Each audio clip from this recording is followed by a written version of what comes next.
the titanic, terrifying battle between the most terrifying monsters within our community come together for one giant clash.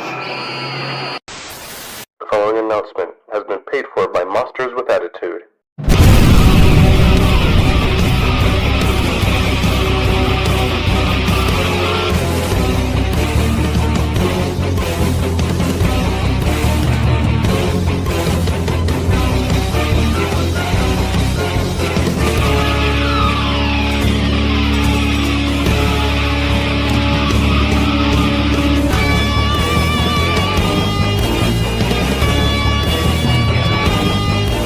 We are your podcast's favorite podcast, living off of one phrase, 3 words.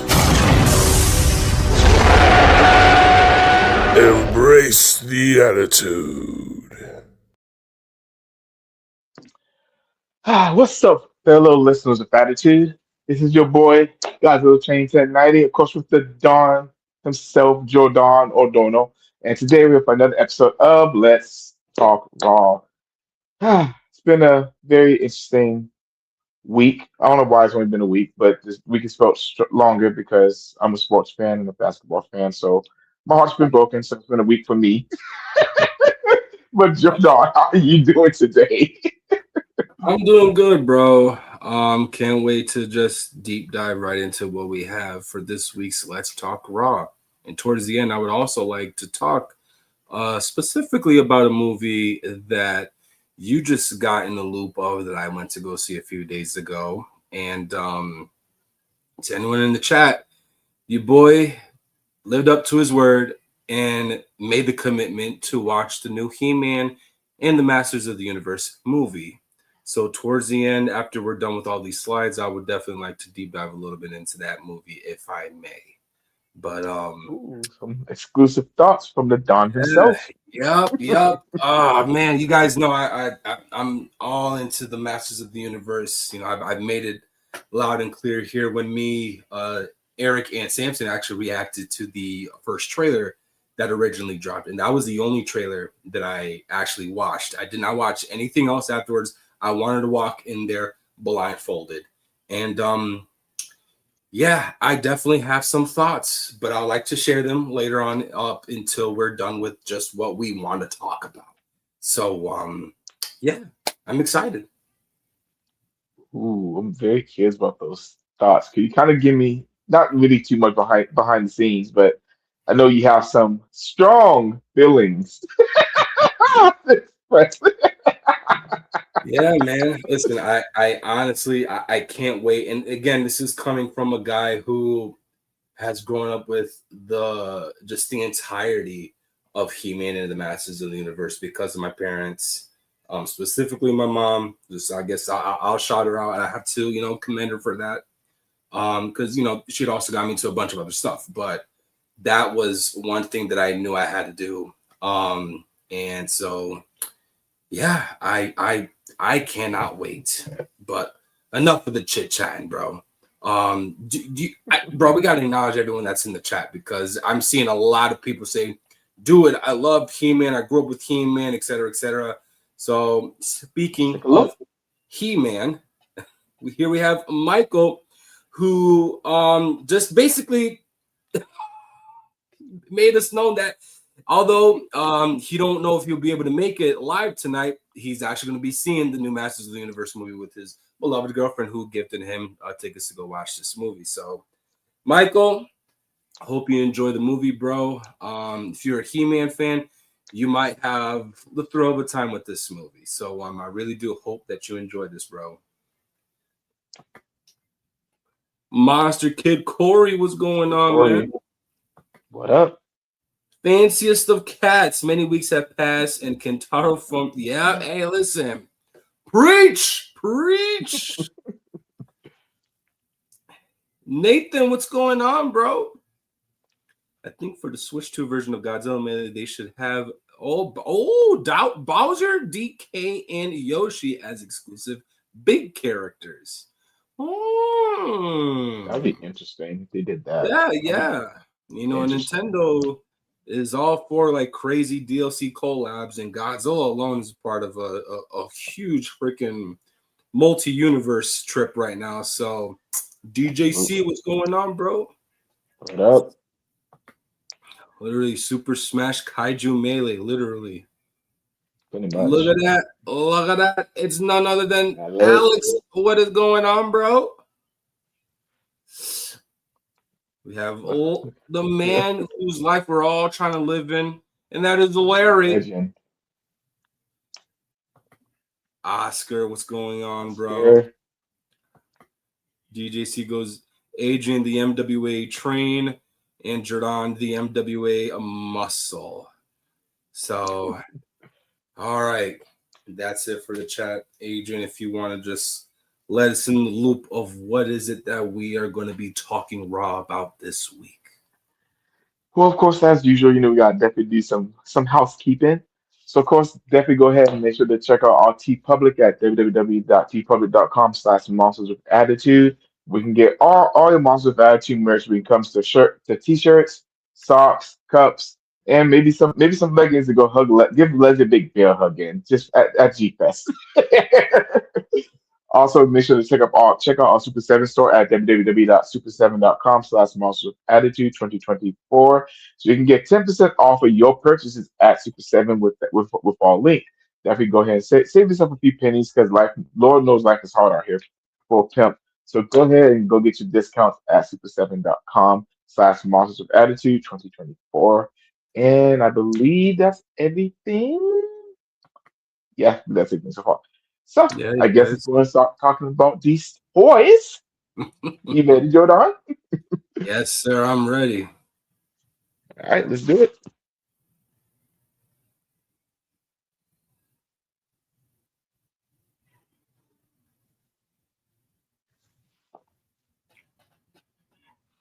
All right. First things first, we have officially from Funko Pop. They're releasing another wave of Ultra Funkos, commemorating the 60th anniversary of Ultraman, introducing Ultraman Tiger and Ultraman Zero. Oh, that scared me a little bit. Okay. These two iconic heroes of light are held responsible for bringing the franchise back to its roots from the respective eras and have part of majority of the community's fan favorites. So to have these in the form of Funko is truly amazing and breathtaking. We'll be adding these to their Ultra collection. Jordan, will you be adding these to your Ultra collection? You're damn right. I'm going to be throwing these up into the collection, man. Listen, the way how Funko has been treating these beloved kaiju IPs, it's a no-brainer at this point. Especially recently, a few box days ago, I think I showcased my 60th anniversary Ultraman Funko, and that sculpt is absolutely amazing. Absolutely love the choice that they made with the pose, and it just looks completely different to the original Ultraman Funko Pops that we received back in the day a few years ago. And the same thing could be said for the Godzilla Funkos. When we made it loud and clear of how different these Funkos have been as of late compared to when they initially dropped their first Godzilla Funko Pop. It is again Oof, night and day. Jesus. So looking at these molds it's definitely just Cupid's arrow shooting right at my heart, man. These are one of my favorite Ultramen, and rightfully so. They have set a huge pedestal for their time and era when they originally came out, and they're still being highly praised to this day. So, I mean, we've had the chance to take pictures and embrace nothing but attitude with Ultraman Zero last year at G Fest, and I also had the amazing opportunity to also do so that with specifically Tiga during just the Ultraman live event that was held at New Jersey a few months back that you guys were aware of. So again, I'm definitely gonna have to cop these whenever these come out. Okay. Okay. I'm not sure if I'm gonna grab these myself, only because I haven't seen neither one in the series. But I do have to definitely agree with you on how Funko has definitely improved since the early beginnings. Because I have that original Funko Pop of Godzilla, and granted, it was cool seeing that at the time of its release. Now it hasn't aged well, unfortunately. And seeing everything that we've gotten from the past versus now, it's unrecognizable, honestly. So I don't know. Maybe down the line, whenever I do get to watch one of these two series, one or both of these series, I'll probably go back and go grab them. But as of right now, I probably won't get them myself. Dude, these are shows I'd recommend anybody, even for people that want to, deep dive into just Ultraman in general. These are two shows, next to the original Ultraman that I would recommend anybody to chime into.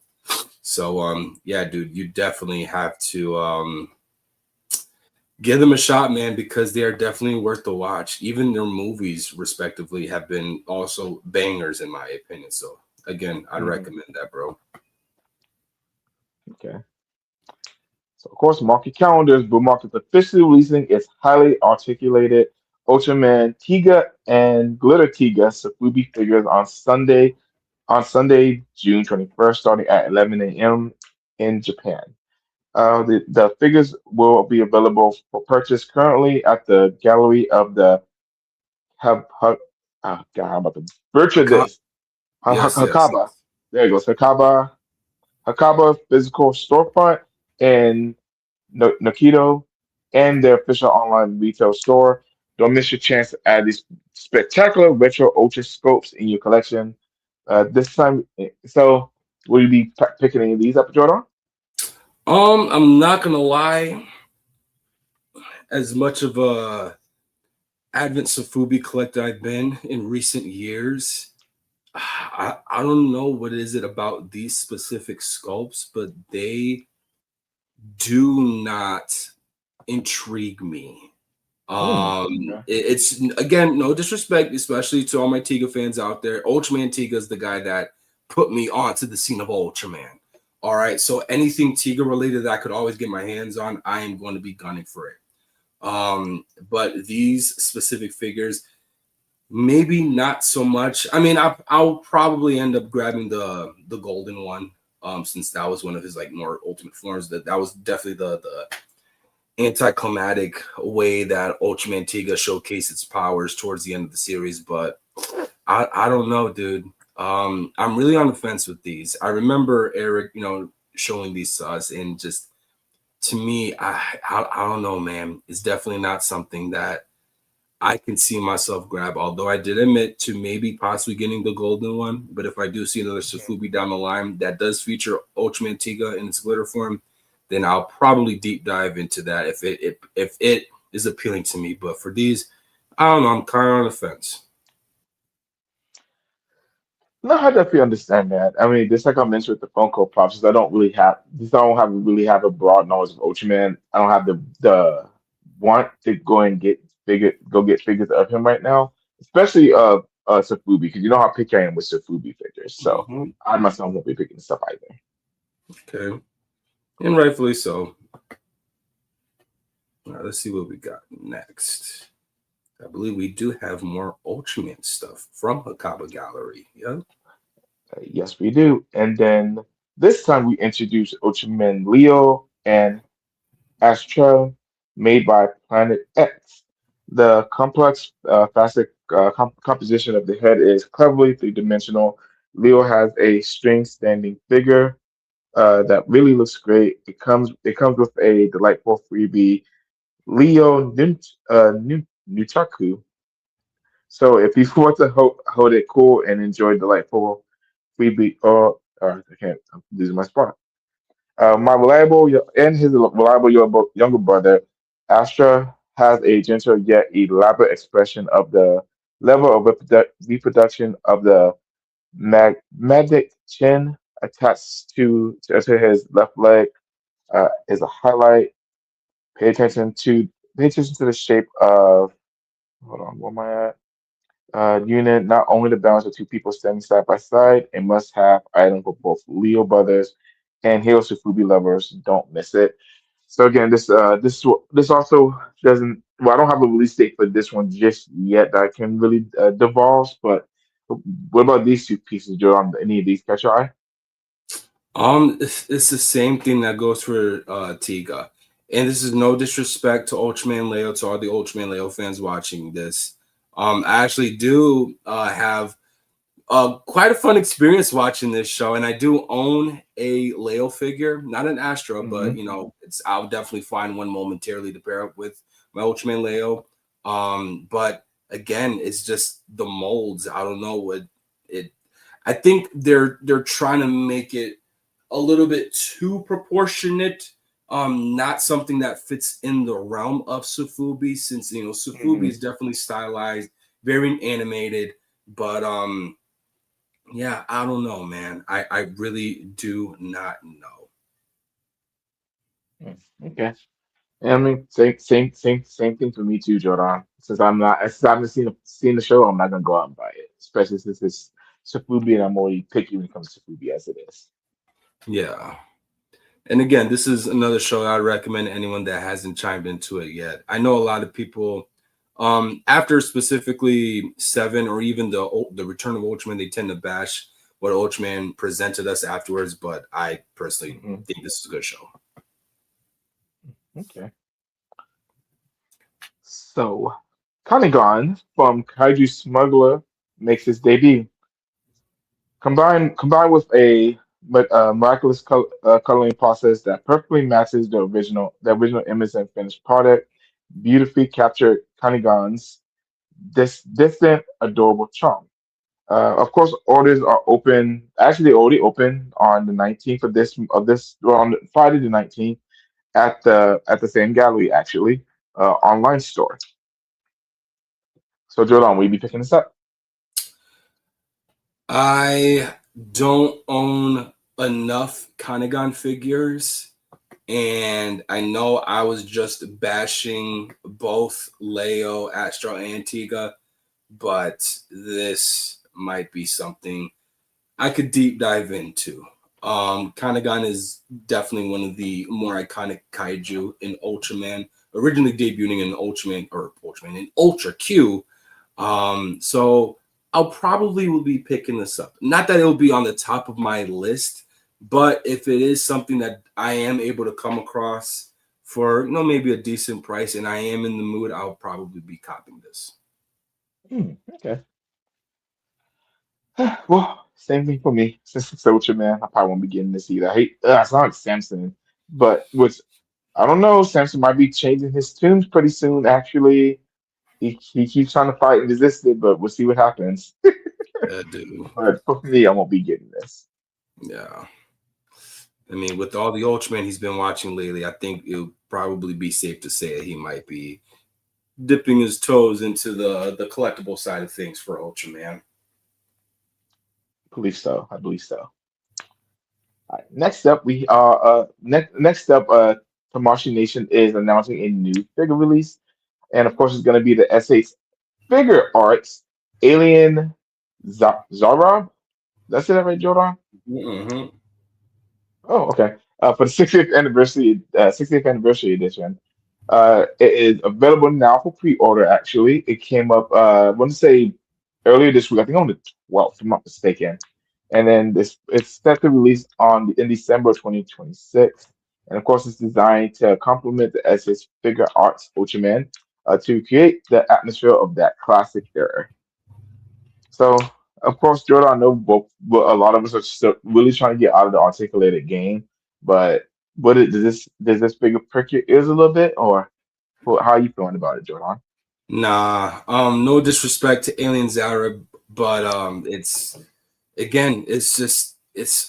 another articulated figure. And when I say to everyone that I am officially done with the articulated side of collectibles, I am honestly telling you, by the grace of God, I am done.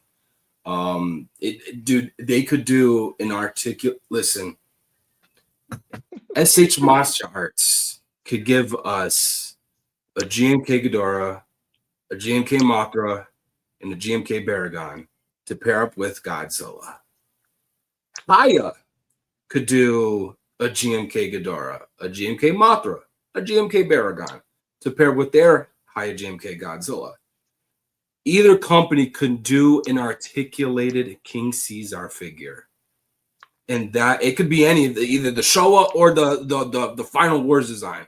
And that would not be enough for me personally to still want to just throw my money at them for it, because it's my favorite, iteration of the characters, or it's my favorite kaiju. Like, I am legitimately done. So sorry, Aliens Era, you're not my favorite kaijin in Ultraman. Unfortunately, it will always be Alien Mephiles, and he will always be king. But yeah, definitely not my cup of tea, unfortunately.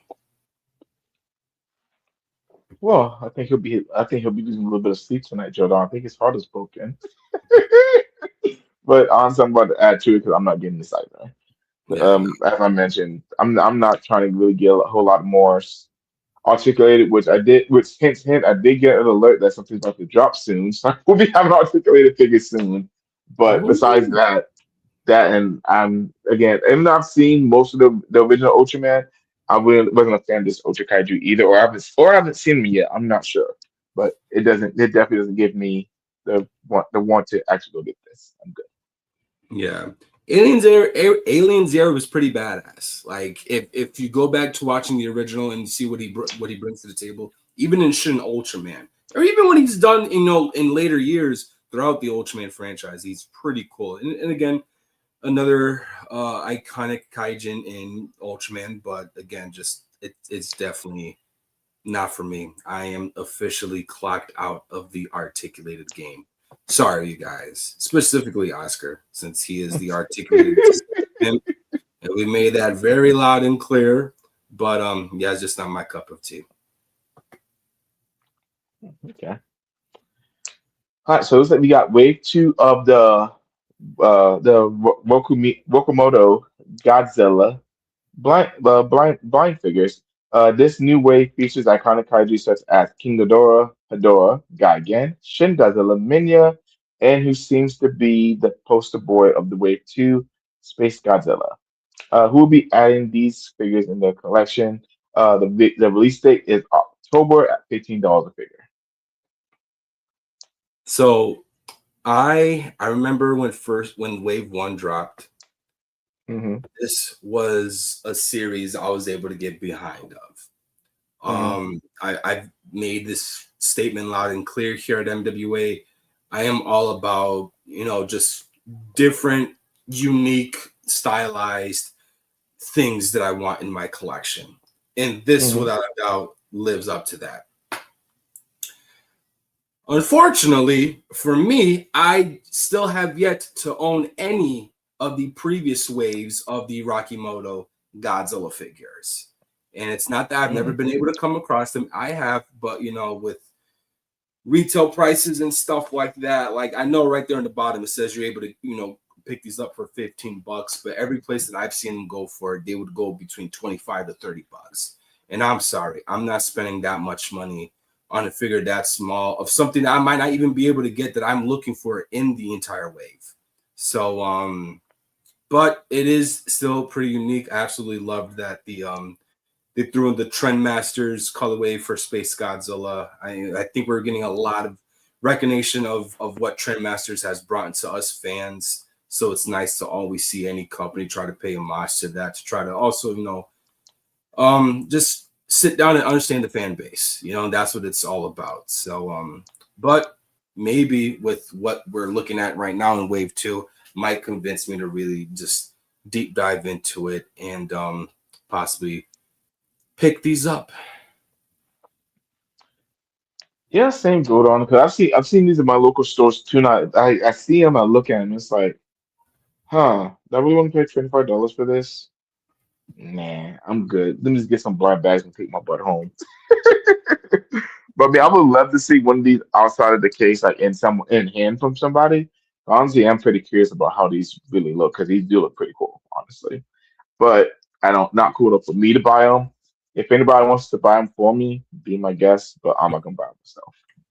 Larry said, I'm tired of those. Bought 3 of Series 1 and got 3 Mechagodzillas. Ooh, Wow. ooh, Yeah, okay. I would be pretty upset too. I that would be the bread maker for me. And oh my God, I'm sorry, Larry. I'm so sorry, bro. All right, next up, we got more CCP, the love child of Eric as of lately, because every time you see the CCP, he's been going cuckoo for Cocoa Puffs for over these bad boys. So when Mm-hmm. it comes to CCP, we have we have another wave announced of their big retro soft finder series, introducing GMK Roaring version. This variant will come in two different colorways, being the Heat Wave version and the Heat Wave version and the emission version and gravity beam absorption. Image clear version. Both are expecting pre-orders of $130 or what 19,800 yen. They'll be expected to ship around October 2026. We'll be adding these to your collection. And honestly, both of these do it pretty hardcore, honestly, with the color scheme. And Jordan, I know between all of us, you're the biggest GMK fan, and I'm probably right behind you with that. But what do you think of those CCP figures? And I don't think you have any CCP, do you? I own. I think I own a few. I'm still unpacking. Like, there's so much that I have that I can't even tell you if I even. I don't want to say I don't own any CCPs because I know specifically one of the CCPs that I bought last year at GFest, ironically enough, was one of their GMK Godzillas, and it was the one with the red eyes. Hmm. So with all that being said, because I've also been trying to look for other colorways of that specific GMK mold from their medium size series, this is a hell yes, dude. I'm still currently underway of looking for the big size GMK that came out previously, the closed mouth variant, but seeing Hmm. these coming out in different colorways, and it's only a matter of time that we're going to get so many more different colorways afterwards that it's a no brainer, dude.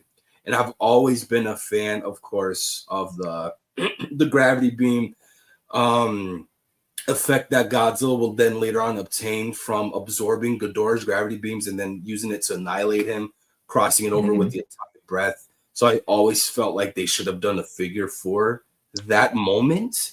And the Hmm. closest thing that I could think of would be the Hobby Search Bandai exclusive figure that I have. That's the only Mm. reason I bought it was because I feel like they were trying to replicate that moment. So for this to be directed to that moment, I'm gonna have to cop that, bro. Okay. And actually, Frank just hopped in the chat with us actually, and he said that he saw it in person and it was an instant yes.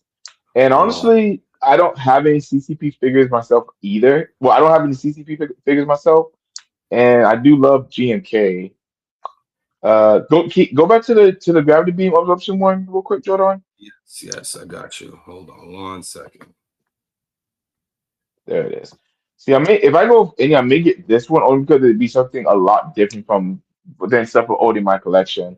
Because I know we Mm, got a whole bunch of charcoal black and blues in the collection. I like a lot of hyper realistic stuff. So when I go Fubi, I want to make sure I go completely off the wall with it.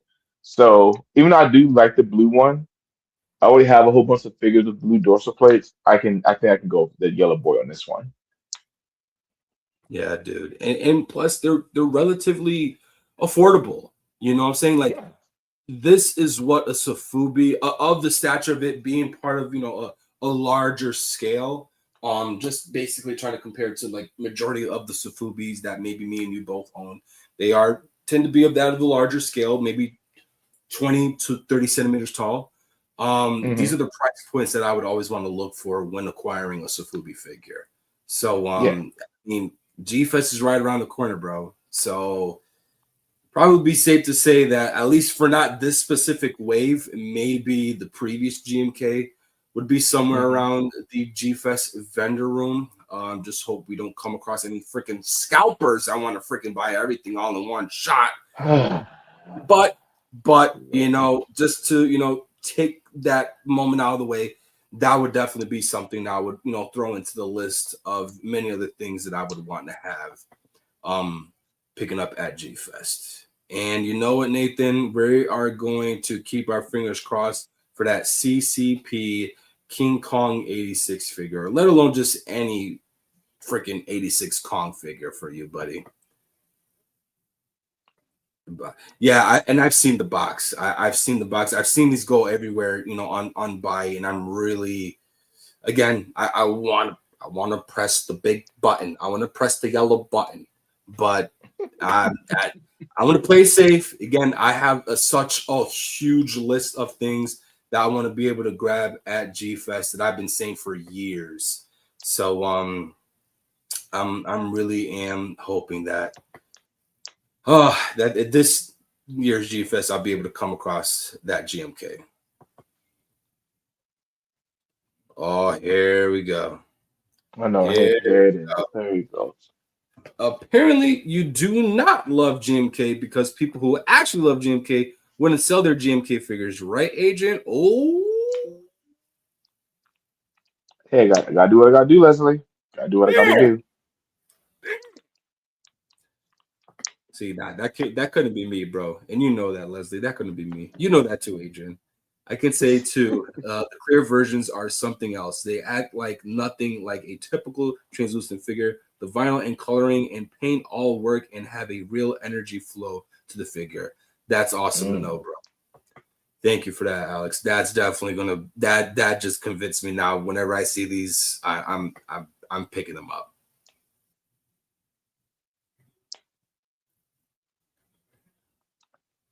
All right. Next up, when this was put in the chat, folks weren't too excited about it, which again I understand.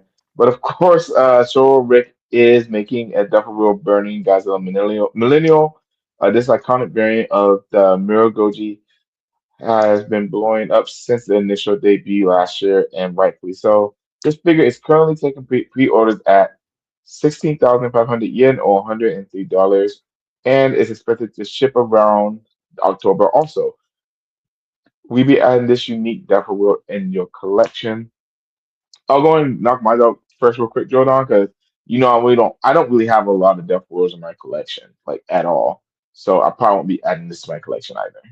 I mean, it's cool, but I'm sure you have thoughts on this also.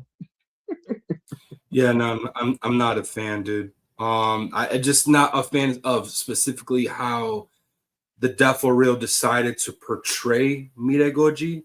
Maybe that shot alone, just the way how the tail curved. I actually like that. But yeah, nah, it's just the way how they went about trying to present this mold. It definitely didn't, pique my interest from the original, Defo Miragoji. And I think it has a lot to do with just like how that giant centered spine is designed. I don't know, man. I own a few Defos in my collection. As you know, I own all of the Godzilla X Digimon Defo reels, and again, I also have a decent wide range of Defos in my collection outside of that collaboration. Um, so maybe if I were to see this in hand, maybe it might convince me because a lot of these figures, at least the Defos that I have, I only bought them because after seeing them in hand, I'm like, oh yeah, now I need to pick these up. And shoot, the stories that I have with the few that I have and where I found them physically in stores here in Connecticut, I'm like, oh, I need to grab this now because I'm not going to find this anywhere else. And if I do, it's going to be hell of expensive. So Hmm. I don't know, man. Shoot, I know that there are people that do collect these, and of course, one thing that I always tend to embrace here at MWA, and that is directed to our chat for anyone that is a Defo Real freaking fanboy, fangirl, please, please, please go ahead and continue to buy these things. All right. But most importantly, make sure to share your guys' experiences through photos, through videos on our Facebook group so that we can see it because we also like looking at stuff like that. And also like seeing you guys being so, freaking overly excited about these things. It's really, really cool. So again, for anyone that does, want to grab this and when it shows up in front of your step, please, please take pictures so that we could see it and throw them up on our Facebook group. That'd be very much appreciated. But yeah, I don't think this is going to be it for me. Fair enough, fair enough. And I know one thing that even Eric said behind the scenes was, "Is this it's lazy how they did it." And they didn't do the eyes correct. They didn't fix the eyes either. And that's one thing that we've all complained, but we're not complaining, but what we've talked about with X-Force figures, if the eyes aren't right, it will ruin the entire figure. Yeah, that is true. Especially for it being an X plus, Hmm. Exactly. All right, so we have something. We have a new collaboration between uh, Pair IA and Godzilla, designed as a opening disaster section. All the show is modeled after a realistic Godzilla head. So of course, y'all know that we already have gotten a few more. Gotten this collab before with Pair IA. We got 89 by Lanti, Burning Godzilla and Destroyer, and now we're having Shin Godzilla being added to this collection. Um, Jordan, I forgot how big of a fan of Shin Godzilla you are. Are you excited about this coming out as well? Or you kind of just, nah, I can skip this one? Yeah, no, I absolutely love what they're doing, bringing back these very old and nostalgic collectibles to us Godzilla collectors. Being that Trendmasters was the first to actually bring to us uh, pocket toy set figurines with the involving kaiju IPs. But yeah, Shin is definitely not going to be it for me. I've said this once, and I've said this twice, and I've said this handful of times. Not a big Shinny guy.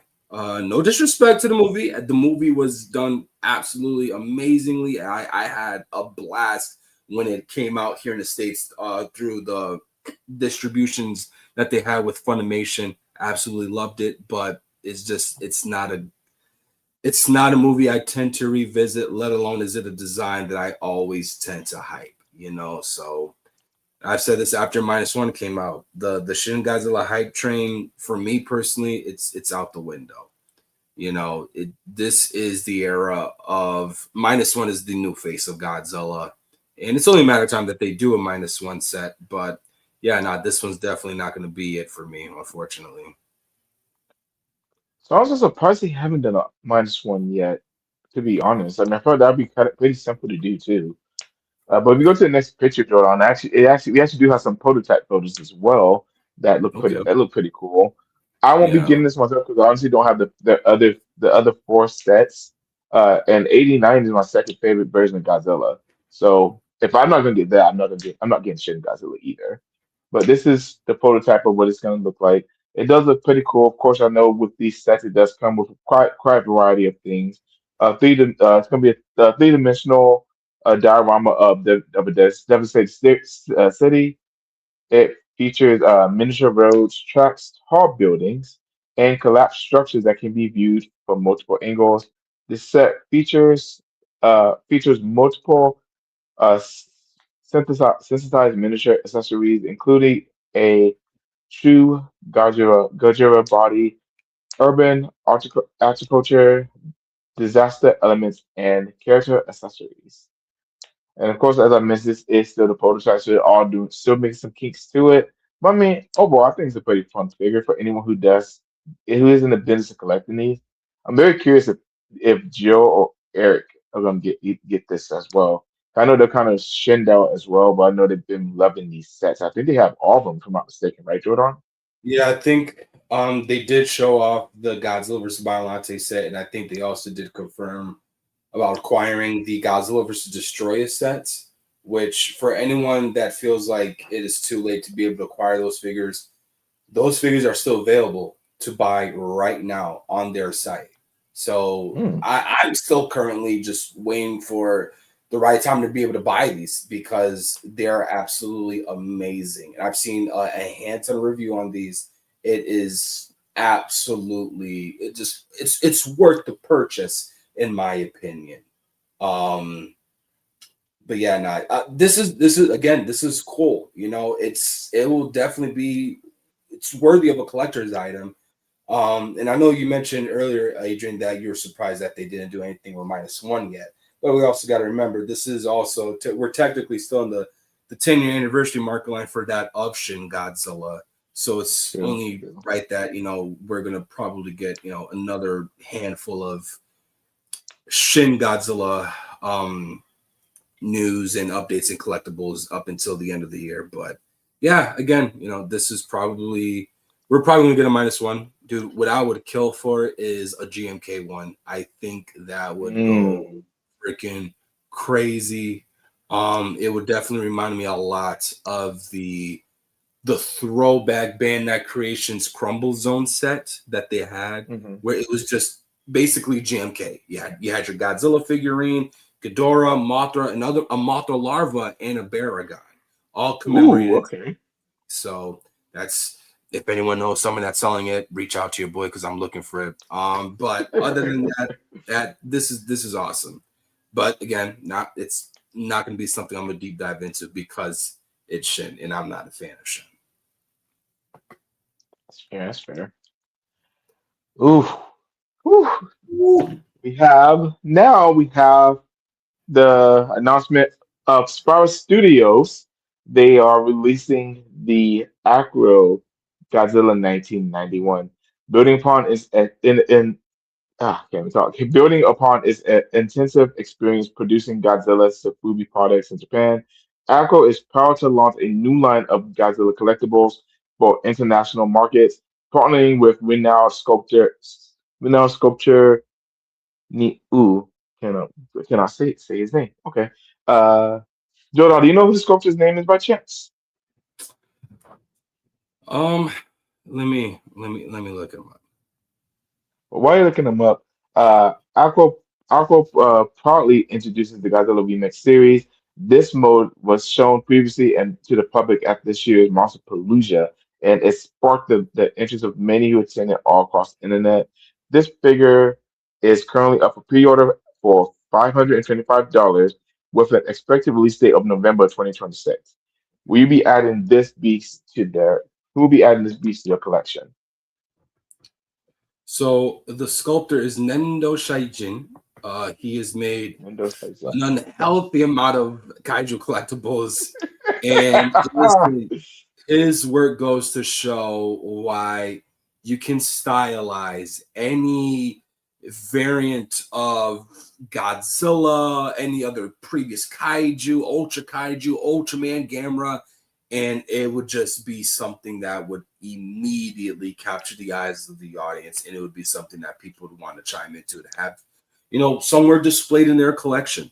Um, I really, really want to own this.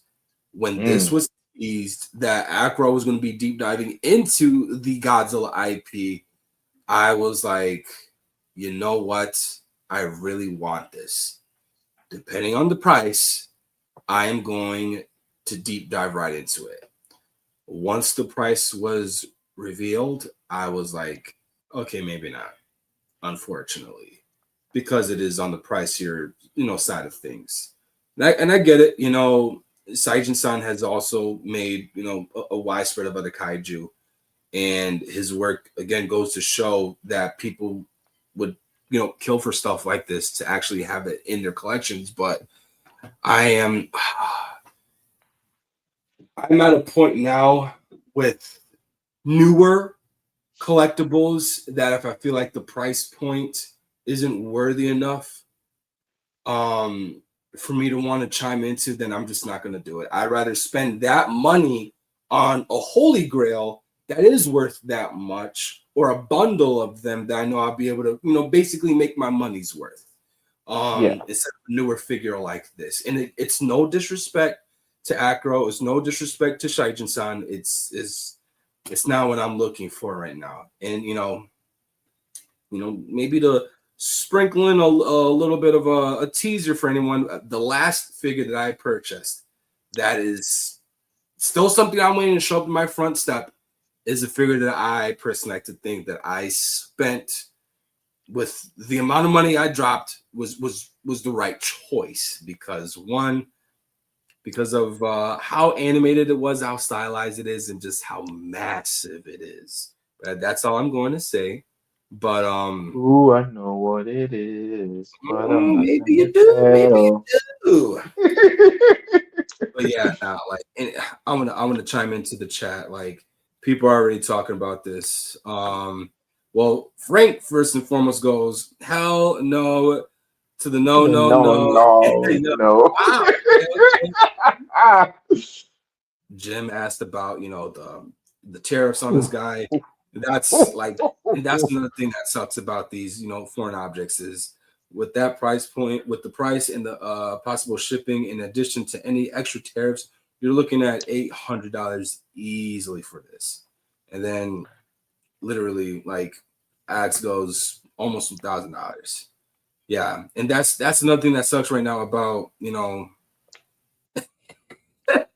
never that, Corey. Never that, bro. Never that. Never that.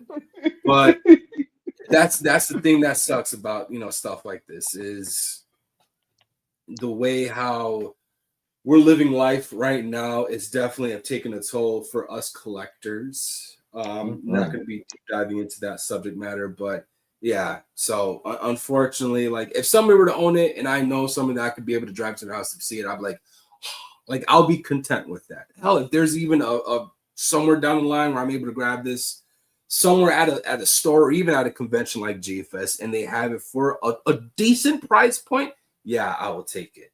But for right now, it's unfortunate. It is something I want, but again, the price points are what convinced me to not do that. I can't do it. See, I wish I could argue for you, Jordan, but I can't because I as much as I want to get this figure, that price I saw the price point and my heart died a little because I was like, dang, I'm not gonna buy this because I know isn't aren't these kids well I know this is gonna be a sci-fi and figure, but aren't the most of these kids aren't these about in the 40 centimeter range? I think, if I'm not mistaken. Yes, this is going to be a big boy. I think it's like Oof. 40-50 centimeters maybe. Mm, Um, Jesus. really quick, Leslie, it's coming out November of this year.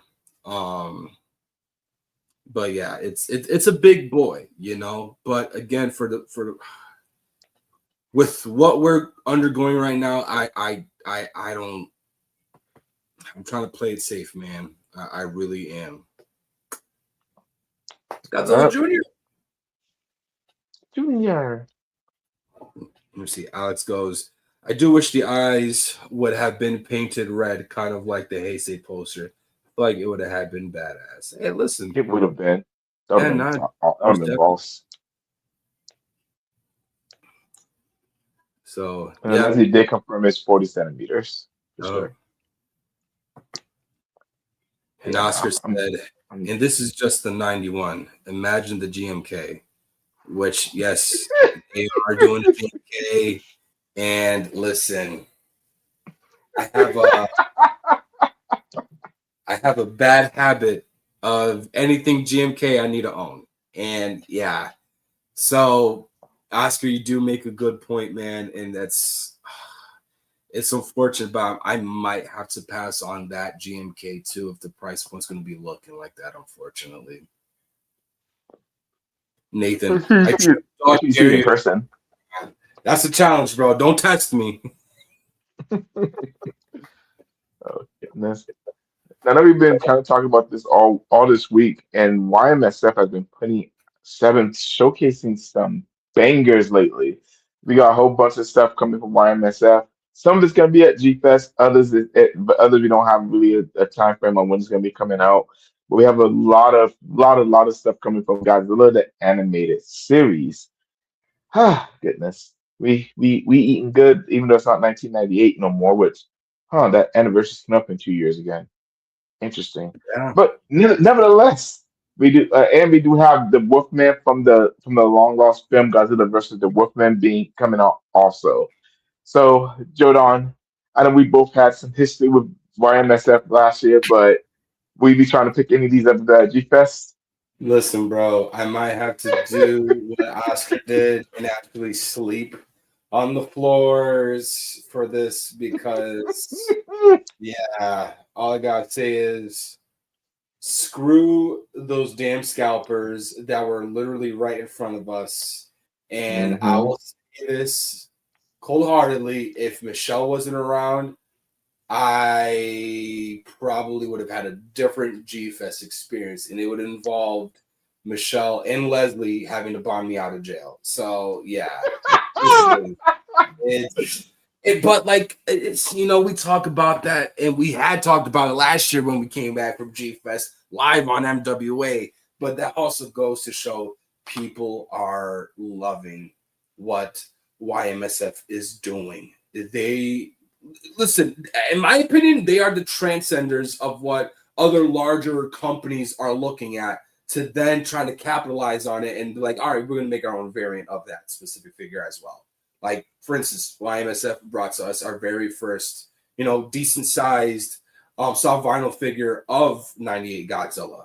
Many years later, we would then get not only a 98 figure, but also a Final Wars Zilla figure. Nope. And then YMSF also did their Final War Zilla figure. And now look what they're doing now with the animated series, which is the better iteration of the 98 Godzilla overall in general. And then you're going to be throwing in all the monsters that made that show so iconic and made Zilla almost live up to the name of being that of Godzilla. Oh my God, dude. Like, and these figures are not cheap. But again, for the price point given to them and just the overall rarity of the odds of coming across characters like this to ever be placed in a format to these figures, if they will ever come out, we will never know. So the fact of the matter is that since YMSF is deep diving into that realm, even with the suit accurate Wolfman, which I own their Wolfman figures, this whole entire line, minus the translucent animated Zilla, it would probably be something that I'm gonna be taking back home with me to Connecticut after leaving Chicago. Okay. Yeah. I was in line with you that last year, Jordan, when we saw that Scalpel take out all those 98s. That was probably the saddest part of my G Fest. If it wasn't for me buying James Goldman right before that, I probably would have been right after that. I would have stayed depressed. But yeah, these are pretty awesome, and we're probably gonna be hitting that table up first at G Fest this year because yeah, I'm gonna have to pick up a few of those. I mean, I'm not really looking for a lot of big things this year, so I mean, why not spend more money at YNSF? I guess. Yeah, dude. Oh, really quick, Leslie. I'm actually gonna be there Wednesday, bro. I think I'm gonna be either Wednesday or maybe Thursday. Me and Michelle, we're still debating on like what days we want to leave, whether if we want to leave Tuesday right after I get out of work or Wednesday. Which would obviously, if I leave Wednesday, I won't be there till Thursday. But if I leave Tuesday, I'll be there Wednesday. But we're kind of on the fence with that. So we'll probably be there around, between Wednesday or Thursday. What about you, AJ? Yeah, I'm still trying to figure out my transportation situation. I still have to figure out how I'm gonna get there because I can't get a plane ticket. So I'm thinking about taking a train. So if Yeah. I take the train, I'm gonna be there Thursday morning. I'm probably gonna want to leave Wednesday. Is what it's looking like. All right. Hey, listen. They teased it. They Yeah. freaking teased it. Listen, I was hoping with this widespread of figures that they announced that they were going to be dropping a Cyberzilla to be showcased at G Fest. But we haven't gotten anything yet. But again, it's still relatively early.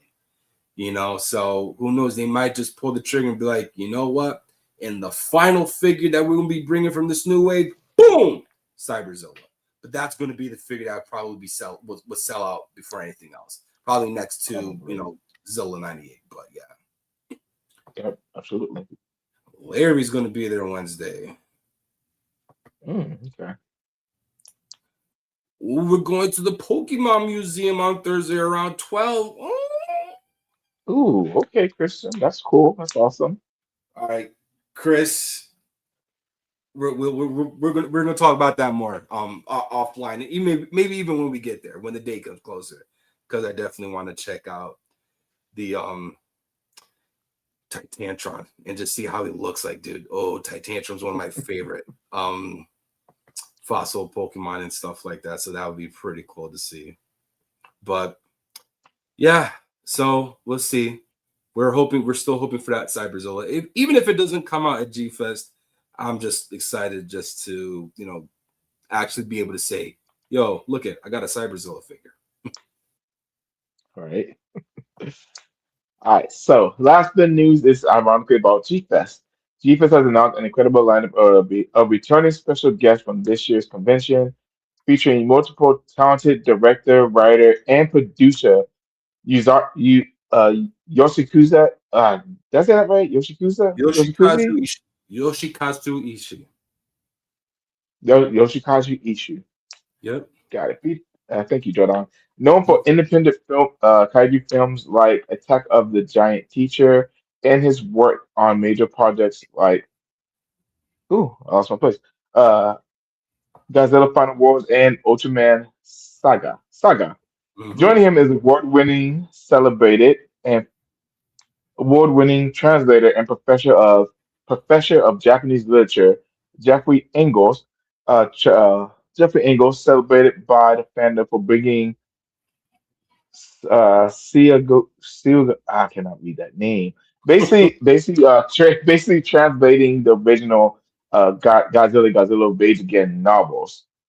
And last but not least, we have the Luminous Fairies.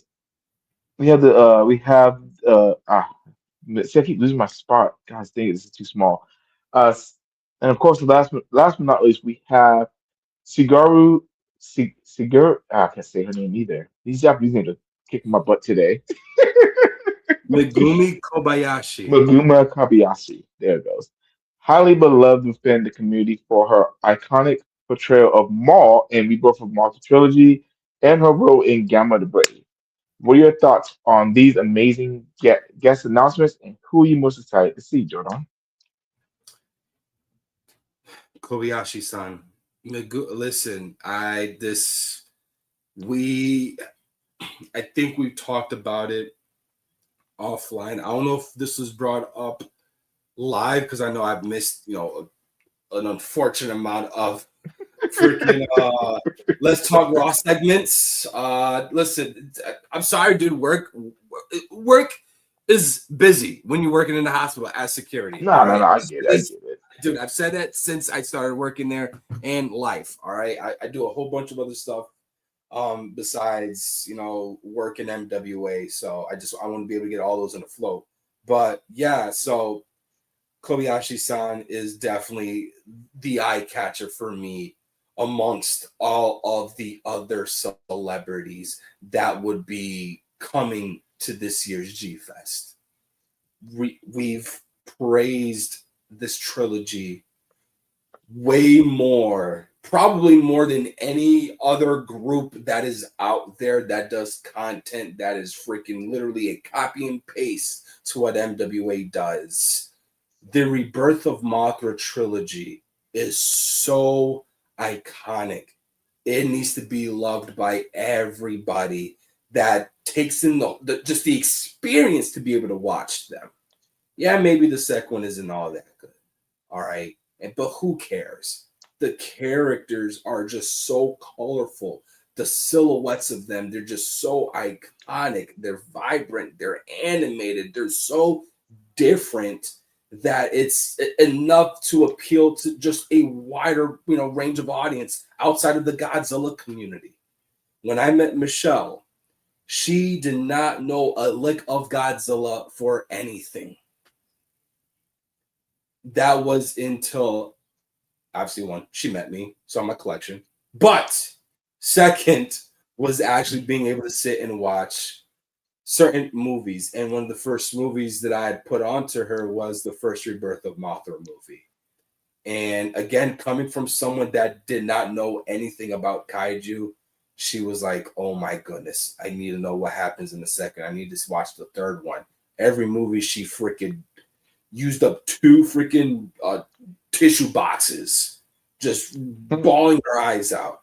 But bro, I've even brought these movies up to people at work that have only watched Godzilla movies, but never knew that Mothra had her own one. They never knew that Mothra had her own solo film in 61, let alone did they know that she had a trilogy.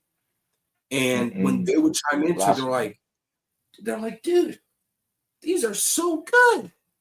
What happened? I'm like, listen, those are one and done deals, but I'd rather it be like that. And it is because of characters like Maul, Laura, and Belvira, the Elias, that's what they were called in the movies and stuff like Mm-hmm. that. That really helped captivate and just carry on that entire world building for characters like that of Mothra, Death Ghidorah, Dagara, freaking King Ghidorah, and everything else that was just built around that. So it is truly an honor to be able to have Megumi Kobayashi to come in.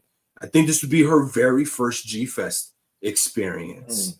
So, dude, literally, I bought a book I bought a Rebirth of Mothra magazine that came with an Mm-hmm. exclusive poster of Rebirth of Mothra 3 that's never been released, Mm. only if you own that magazine.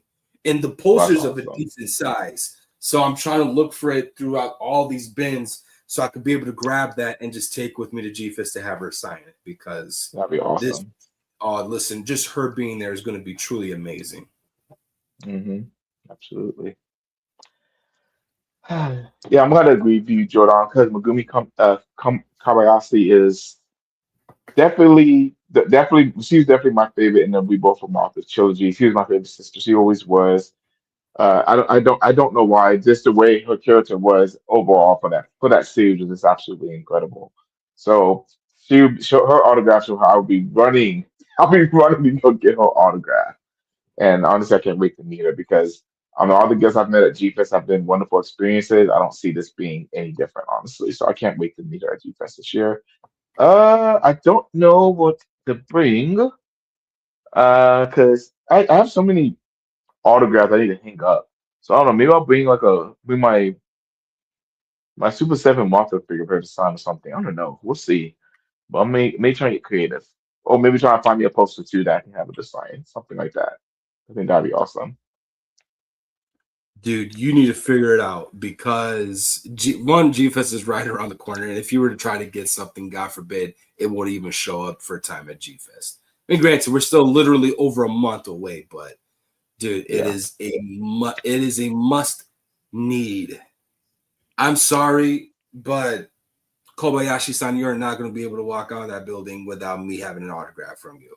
It's going to sound crazy as hell that I just said that, but it is a must need. I would have never thought to have lived in a world where somebody of her lineage of what she brought into the Kaiju realm would come into an event like G Fest. Mhm. And again, this is just coming from just the list that we have received prior to this, just this handful of other guests that were later on or were recently announced by G Fest. We didn't think we were going to be getting more. So the fact that again we're going to be having yet another iconic silhouette to come into the G fandom at G Fest alongside with Dan Horoboshi, the host of Ultra 7, would definitely be just an amazing experience at that. And I truly cannot wait for G Fest now. Absolutely. And I do have one more question for you, Jordan, before we get out of here. But actually not before we get out of here. We used to like talk about He-Man. What if because I feel like we having a very small business of guests this year. If GFest was to announce one more guest, who would you want it to be and why? Oh man. I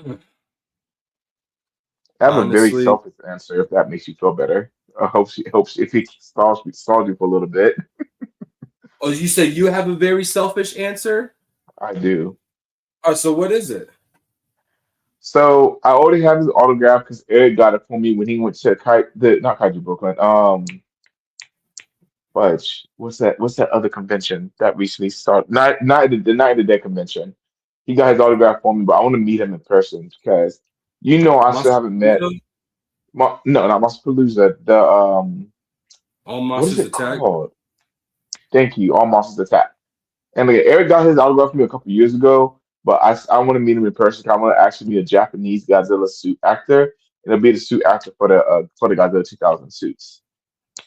Tsutomu Kitagawa. Yes, for someone Kinbauer. Yes. Okay. Listen, I'm a oh man, may they rest in peace. I'm a firm believer of you can't have G Fest without having any of the original Godzilla suit actors as a special Oh, guest. absolutely. You know, and I get it. Maybe the price points are definitely going up there in range, especially in recent years, being how big Godzilla has been so far. I've been fortunate enough to meet Tsutomu Kitagawa-san. Was it a year or two ago at Rhode Island Anime Con, and Yeah. this guy, listen, he had it was him, Hurricane Ryu, who also played the Heisei Ghidorah, Godzilla Source, Godzilla Jr., Baby Godzilla. He another individual that is very well known within the Kaiju community, amongst a plethora of other voice actors, including the voice actress who originally voiced Frieza in Dragon Ball. Linda Young. Okay. We also had again another wide range of other individuals that were in there. We even had some actors and actresses that would portray previous existing Power Ranger series in there. Hurricane Ryu and Tsutomu Kitagawa's lines felt like you were dipping your toe into an ocean of people wanting to get them signed. And that told me alone of how big Godzilla has been in recent years. For them to, and I'm thinking of, from the majority side of things, like, and there were kids getting lining up and freaking fanboying and fangirling to see these guys because they're like, oh my God, you played my favorite Godzilla, or you played my favorite Kaiju, this and that, da, da, da. I'm like, yo, listen, that's awesome. Dude, when I saw him, I was crying. I was crying, dude. Because I'm like, man, you know what? If there was anything I always wanted to live up to, and I was being able to see the guy that helped shape my childhood, and of course, alongside with Kitagawa-san, I'm also, hinting at Haru Nakajima and Kenpachiro Satsuma. And unfortunately, I've never had the chance to meet them, but I would always be able to go back and rewatch what they brought to life for me as a kid. But now that I got to see Kitagawa-san, I'm like, oh, dude, you're awesome. He even sent me his email to send him the drawing that I wanted to gift him of the front portfolio picture of Godzilla in the Dragon Ball style. And he took the time to me to the best of his ability, and it was awesome. But I don't want to dwell on that topic a lot. So to answer your question, Adrian, Leslie kind of already spoke on it for me. Also, Jerron, the GMK suit actor guy is coming to that same convention. So if you, wait, is he? Because you talking about All Monsters Attack, or are you talking about Rhode Island Anime Con?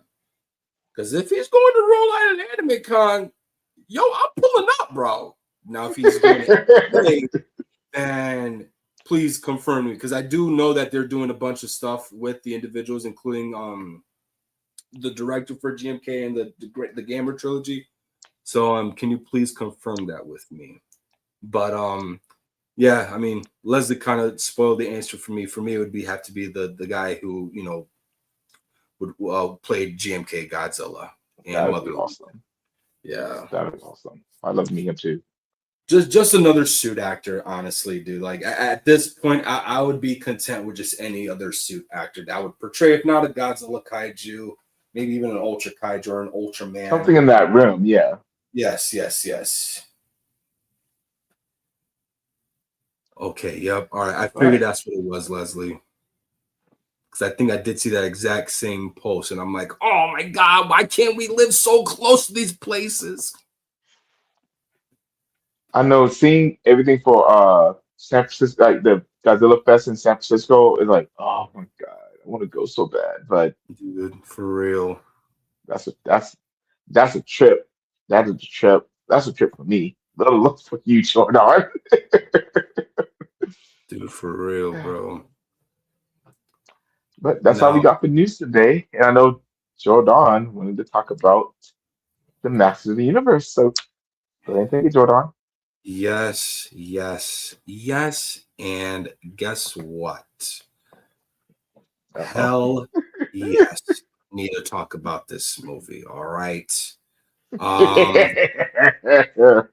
so again, this is coming from somebody walking in with very low expectations, somebody that I like to think is probably the bigger He-Man and the Masters of the Universe fans amongst the rest of the MWA brethren. Without any knowledge, again, walking into this movie blindfolded, not watching any of the trailers, I walked out of this movie giving it a 5 out of 10. Mm, Now, mm. I will be the one to also admit it is obviously night and day to the 88, 89 movie of He-Man or the Masters of the Universe. Listen, that movie was far-fetched away, light years away from anything that stood anything about He-Man and the Masters of the Universe. Love Dolph Lundgren. I personally loved him as He-Man. He fit the mold. He fit the look. So now fast forward to this movie. It was just, I've said this about many previous existing IPs that would get rebooted into a series or into a movie, specifically movies, because movies always just tend to ruin these things for me. You really got to sit and do your homework about Mm. what movie you're trying to freaking portray and, make into a bigger platform to kind of revive the franchise. And they, in my opinion, did not do that. It was way too comedic for my liking. And I get it. The show's made for kids. So of course you're gonna have, a good decent chunk amount of comedic references in there and stuff like that, But one thing that I loved about He-Man is you get the shift of how different Prince Adam is and He-Man. Prince Adam Mhm. is this, curious kid, who's trying to, live up to being that one day of king of, Eternia to replace his father, but also, just wanting to live the rest of his life as just a regular, kid. But now when he summons the powers of Grayskull, he literally has the power now because he is He-Man, which is a completely different alter ego. He lives up to what he's being portrayed as. In this movie, it was just all of the same flow. The characters were the character Adam and He-Man were the same. I did not like Mm. that. Yeah, there was some Yeah. acknowledgement of him, obviously looking different, feeling different, and just, acting different periodically. But it wasn't enough for me to feel like I was watching He-Man. Mm. Jared Leto playing Skeletor, that instantly threw me off, and I was extremely upset. I'm like, yo, it's not even going to be Skeletor. It's just going to be Jared Leto with lime green face paint, and then that's it. All right. He kind of stole the show in this entire movie, shockingly Wow. enough. The Mm. only Okay. nitpick I got is that he doesn't have that irritating high-pitched voice, but his take on Skeletor was like, oh my God. Every time he was on Perfect. the screen, your eyes were glued, which was Mm. awesome. Especially, it's Skeletor is one of the most iconic. People like to think that Skeletor is more iconic than He-Man in the entire Masters of the Universe franchise. It was one of the top Mhm. selling toys when it originally came out in the 80s, next to He-Man. So Mhm. you got to live up to that hype. Evil Lynn, horrible job. You are Skeletor's right hand lady, and you just felt wasted, in my opinion. Man at Arms. Whenever I think of Man at Arms, I think of the guy that will always be right at the front of the line and just wipe out majority of what's on the opposite side of war. Idris Elba, I'm sorry, dude, but you were no Man at Arms in this movie, in my opinion, bro. I am sorry. Now, I don't think I've spoken on this as often. If there's one character that I absolutely love, and this was the character that kind of cemented me to want to get into He-Man and the Masters in the Universe, is Battle Cat. Cringer, I'll tell you one thing. The way how Cringer was portrayed in this movie is not how he normally would act like in any of the previous existing shows. And although, there were moments where, he was kind of on the fence of wanting to get into, any type of scuffle with anybody and had some concerns and stuff like that. And as, rightfully so, because his name is Cringer. So you could only imagine how much of a cowardly character he had be portrayed. And there were moments like that. But when it was time to go, he freaking went. Now, normally when he's being portrayed as that would be because he would instantly transform into Battle Cat, as He-Man had transformed into, He-Man. Mm-hmm. Spoilers.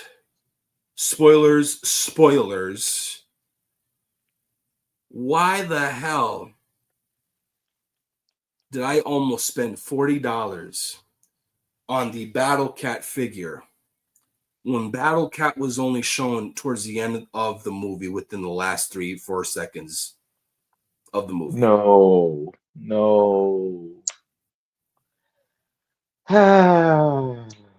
Why did I almost get gifted on my birthday the entire Masters of the Universe collection line of this specific movie, when that is something, in my opinion, one thing that makes this entire franchise so iconic and so beloved are obviously the toys. Now, obviously, they had to follow up with what? A show. They had to follow up with movies to continue to try to, branch out into the money market side of things. But yeah, I am so glad that I almost didn't even, I'm glad I didn't even spend $60. Was it 40, 50, $60 for the freaking sort of power cup, theater cup that I wanted mounted on my freaking wall just to walk out in the movie theater making this face. I gave it a 5 out of 10. And that is my honest opinion. Now, believe it or not, Corey has mentioned it. He actually enjoyed the movie. I think Nathan said it. He said it every like He-Man. I hope they make a sequel for it. And there already been talks about, expanding this universe within God knows how many unhealthy amount of movies. And they have already confirmed that they're going to be pushing for a sequel. They had also been leaks and confirmations that because this movie came out, that there are interest in making a Thundercats movie. Now, I'm also a Thundercats guy, and I'll also be walking in to watch that movie with the same expectations I had walking into this one. Nonetheless, again, it is night and day to the original movie. But oh my God, all I needed to do was direct this movie, and it would have been way more successful. But I don't know, man. It just wasn't my cup of tea, unfortunately. Would this be a movie that I'll probably own? No, unfortunately. And I will always praise physical media. It is why I still have a VHS tape. That's why I still have DVD players, Blu-ray DVD players, etc., etc. But this is not a movie that I would add into my collection of physical media. Unfortunately, it wasn't it for me. But it does not mean that you should shy away from watching this movie. Adrian, Eric, Joe. I don't think Samson will ever watch it because I don't think Samson grew up with He-Man the way we did. And I think he mentioned it during our trailer reaction. But yeah, those are my overall thoughts regarding the 2026 He-Man and the Masters of the Universe movie. Well then, that's about sadly what I expected. Also, I would not be spending my money to go see this movie. I'll wait for it to go on streaming service like everybody else does. Because going to the movies is like a $40 deal now. Especially that's even if you go by yourself. So I'm good. I'm not going to that. All right. Wasn't Thundercats already greenlit and Adam Wingard was directing? I remember hearing that. I do too, actually. I don't think nothing was pushed forward towards that envelope, but I mean, again, it's even Larry said it. I thought Thundercats has been talked about forever. And that has been something that has been going on for quite some time, that topic of conversation. Master Kid Gory goes, Thundercats would bomb even harder. It would be a movie for 40-year-old. And you're right. You're absolutely right. Funny enough that you bring this up, Corey, when I walked out the theater, there's this guy who he was walking in front of us, walking out the theater. And he was actually, I don't know if he was live on TikTok or Instagram, whatever, Facebook, but he went with his daughter and asked her, hey, did you like the movie? She goes, yeah, Dad, I really like the movie. And he's basically telling her his whole life experience of his love for the franchise, right? And so he's like, yeah, and there was nothing better than the original 80s show. Everything else flopped. Everything else sucked. But this movie was awesome. So believe it or not, Adrian, there have been, oh my goodness, an unhealthy amount of people praising this movie. And again, I could see why they're doing that. And I could see just in comparison to one, the lack of He-Man stuff that we've, had in recent memory. And then two, this is the second theatrical movie for that of anything involving He-Man. And again, it is a way better movie than the first one. The first movie was ass. But again, it's just it wasn't for me. I will say though, whenever you saw those characters on the screen, you knew who they were. All right, so I will give them that. As opposed to the 80s movie, you weren't even able to tell who was who, But another thing that Corey said, they understood the assignment to make a hero's journey origin for He-Man in a live action version of the cartoon. To an extent, I could see that is factual. But I don't know. I just kind of wish that the transition of Adam and He-Man were just night and day. But who knows? If we were to get a sequel, am I gonna watch it? Probably. Just to see, what differences that they made, or from what others have critiqued it for, to see if they had made any improvements. Alex, I said it earlier, Jared Leto killed it with Skeletor. He was, in my opinion, he's the poster boy of the movie. And if there was any critique I'd give him, was that they didn't make his voice as iconic as it would be presented in previous installments for Skeletor. Just that high-pitched, annoying voice. But meet again. Yeah, or like, so He-Man, or like stuff like that, like it was far from that. He was morbid. He was comedic, and as Skeletor should, because again, this was a show made in the 80s, and there were a bunch of comedic references, especially regarding the villains. And he freaking killed it. Believe it or not, Jared Leto killed it with Skeletor. Let's see. He wasn't He-Man yet. He was becoming He-Man. I'm sorry, dude, but Uh, with See, and what we I already go ahead, listen, Jordan. I'm sorry. with what we already know, and I don't want listen. With what we already know with He-Man, the fact that he was able to summon the powers of Grayskull, despite it being his origin story of becoming the next big hero, you knew the powers that were going to be coming, into play with making this freaking movie. You know that again, and this goes back to just knowing your history of what you're doing.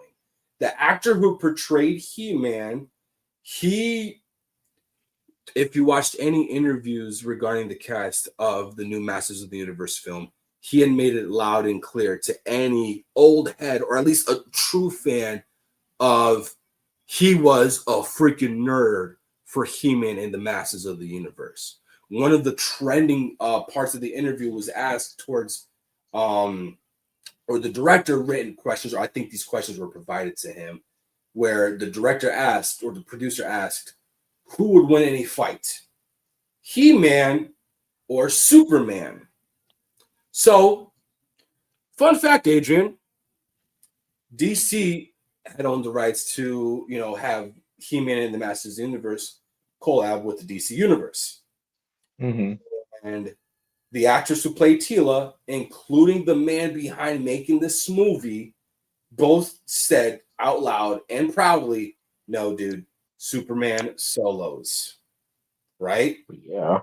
Mm-hmm. All right. So you say, yeah, okay. And you're a Superman fanatic. Yes, I am. In the DC comics, guess who won? He-Man. Mm-mm-mm. And the freaking actor who played He-Man is like, did you guys not read the comics? In the comics, in the DC comics, the throwback comics, not anything new, not anything that doesn't feel true and just endearing to any of the older comic books. This is an older comic book series where He-Man and Superman did fight, and He-Man won. What I'm saying is, with the actor that made that statement and was making it loud and proud about, just his belief of, no, you're wrong. This is what I know. I'm not going to be portraying this character and not know what the hell I'm talking about. Showed me that this guy was really about, trying to live up to being part of the franchise. And it showed it in just those interviews and those specific questions that they were asking, because he was fanboying the heck out of certain questions that pertain to his role as He-Man. But yeah, again, for anyone that has not chimed into this, I would recommend it still. Nonetheless, if it's something you might want to, just, if you yourself grew up with it, or you knew like your parents that grew up with it, want to, bring them back to some type of nostalgia lane, then this is a movie I'd probably recommend. The track was pretty cool. Kind of wish they threw in the original classic theme throughout the last fight, but they did throw in hints of that melody towards the end of the movie, and it was definitely like uplifting. It gave me chills, but it was yeah, again, I will give this a 5 out of 10. I don't want to talk about this more because I know this was originally supposed to be an MWA movie review, but with the time that I was given and everything else I was doing at that time frame, I'm like, you know what, now this could be a let's talk. Since there was really nothing much that we had branched out to talk about, I figured, you know what, why not shoot the crap with this movie on again, let's talk raw. No, well, thank you for that. Thank you for that movie review, Jordan. Maybe it's definitely something more we can do in the future, because we have a lot of movies coming out this summer that I'm sure we're all gonna have some opinions on. I know that Supergirl comes out in this month. Spider-Man comes out next month, and what else is coming out? Something else coming out next month too. But I forgot what it was. Trying to think.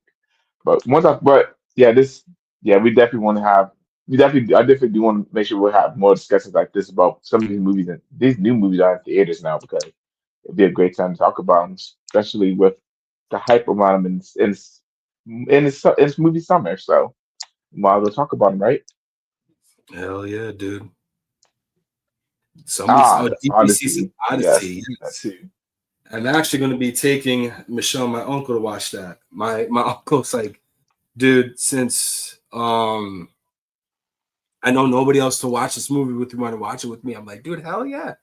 And so I said, ironically enough, Michelle wants to watch, and he goes, oh, dude, listen, we're going out for this. Oak Street is, or the end of Oak Street, which is a dinosaur movie, if I'm not mistaken. Yeah, it looks like one. Yeah, Yes. Toy Story it's 5. August 2025. Yeah. Don't get me started with Toy Story 5. Yeah, I don't know if I'm gonna see Toy Story 5 in theaters. I'm kind of on the fence. I love Toy Story, but Toy Story 4 was eh. So we'll see about Toy Story 5. Yeah. But that's it for my He-Man rant, bro.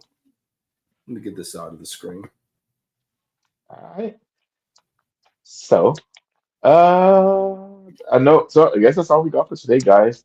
Upcoming shows. Of course, I know we do Let's Talk Raw pretty much every Sunday, and I want to say picked the date for this month's show. I want to say it's June 19th, I want to say, but don't quote me on that. I gotta double check the schedule and that. I don't have it in front of me right now. But we will be bringing back a classic as far as shows from Monsters of Attitude. We're going to be talking about still going down the rabbit hole, finding out what's the best of the best in the 30 centimeter line for 32 for 30 X Plus tournament. And we're gonna have a new round of 32 contestants fighting out to see what's gonna be the best 30 centimeter version of the best 30 centimeter version of Godzilla and Godzilla adjacent figures as well. And of course, I know the last two winners we have the original 1964 won the first one, and the Cyborg Godzilla won the second one, which ironically won Figure of the year that it won the tournament too. So the question is, what's going to win this year, and what's going to get us closer to probably that Final Four matchup for the 30 centimeter tournament that we've been going down this long road for. We're going to finally knock out round three coming up at the end of this month. And of course, you know, since it is also G Fest season, Joe and Eric will be sitting down with some of our wonderful and lovely vendors that we have coming to G Fest this year. Definitely looking forward to seeing what all of these vendors have in store for us this year because they always do come on the show and give us some pretty cool exclusives. And a whole bunch of amazing gentlemen that we do get to sit down with as well as with Diane as well from Carmart Toys, we have Jay Key from Toku Toy Town, and a plethora of other vendors that we're going to be having on the show pretty soon to discuss what they're going to be bringing to G Fest for us this year and how empty they're going to make our pockets, Jordan, because at least half of these vendors is about to make us broke. For real. I can't wait to go to Toku Toy Town, see what they got. Since I've been at GFest, I've always been over to their table, and Jay's awesome. So He's can't wait such a to good see guy. what he's gonna be bringing this year. Absolutely. And of course, as it shows on the bottom right hand corner of the screen, go ahead and make sure to subscribe, and of course, share our channel with your friends and family who also into these crazy kaiju just like we are, because we'll always welcome to add people to our kaiju family as always. But I think that's it, Jordan. I think we've got one more thing to say, I guess, moving forward, right? I mean, it's already Yeah. been a minute, the hour and 33 minutes in, so I mean. There's nothing more to say except for just one thing that we like to tell everybody. It's just one phrase, three words. Embrace the attitude. Good night, everybody.